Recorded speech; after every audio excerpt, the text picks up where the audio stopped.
ஆடி வெள்ளி ஸ்பெஷலாக ஈஸியான இந்த பிரசாதம் செய்யலாமா? இது செய்கிறதுக்கு குறைந்த நேரம் போதும். டேஸ்ட் அவ்வளோ சூப்பராக நல்லாயிருக்கும். 1 கப் அவலை கிண்ணத்தில் சேர்த்து தேவையான அளவுக்கு தண்ணியும் இதில் விட்டு நல்லா அதை அலம்பி எடுத்துக்கலாம். அந்த தண்ணியை வடித்து எடுத்துட்டு அவல் கூட நல்ல தண்ணி 1/4 கப் சேர்த்து அந்த அவல் கரெக்டாக மூழ்கிற அளவுக்கு இருக்கும் அந்த தண்ணி. ஒரு மூடி எடுத்து போட்டு க்ளோஸ் பண்ணி 10 நிமிஷத்துக்கு அப்படியே விட்டுறலாம். அதுக்குள்ளேயும் வெல்லத்தை கரைச்சி எடுத்துக்கலாம். ஒரு சாஸ்பேனில் 1/2 கப் வெல்லம் கொஞ்சமாக தண்ணி சேர்த்து நல்லா மிக்ஸ் பண்ணிக்கலாம். இந்த வெல்லம் கரைஞ்சாலே போதும், பாகு பதம் எதுவும் தேவையில்லை. 10 நிமிஷம் ஆயிடுச்சு, அவளும் நல்லா ஊறிடுச்சு. ஸ்டவ்வில் ஒரு இடமான பேன் வச்சு 1 ஸ்பூன் நெய் சேர்த்துக்கலாம். நெய் உருகுனதும் கைப்பிடி நிறைய முந்திரி சேர்த்து வறுத்து எடுத்துக்கலாம். முந்திரி நல்லா கோல்டன் ப்ரௌன் ஆயிடுச்சு. இப்போ அது வேற ஒரு கிண்ணத்தில் மாற்றிட்டு 1/4 கப் துருவின தேங்காய் சேர்த்து அதையும் இந்த மாதிரி வதக்கிக்கலாம்.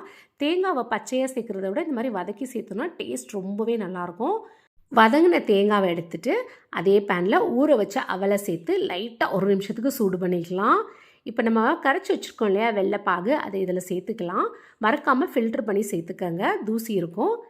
வெள்ளைப்பாகு சேர்த்ததுக்கப்புறமா இதை நல்லா மிக்ஸ் பண்ணி விடணும். ஸ்டார்டிங்கில் கொஞ்சம் அப்படியே கொலன்னு இருக்கிற மாதிரி தெரியும், பட் போக போக நல்லா உதிரியாக வந்துடும்.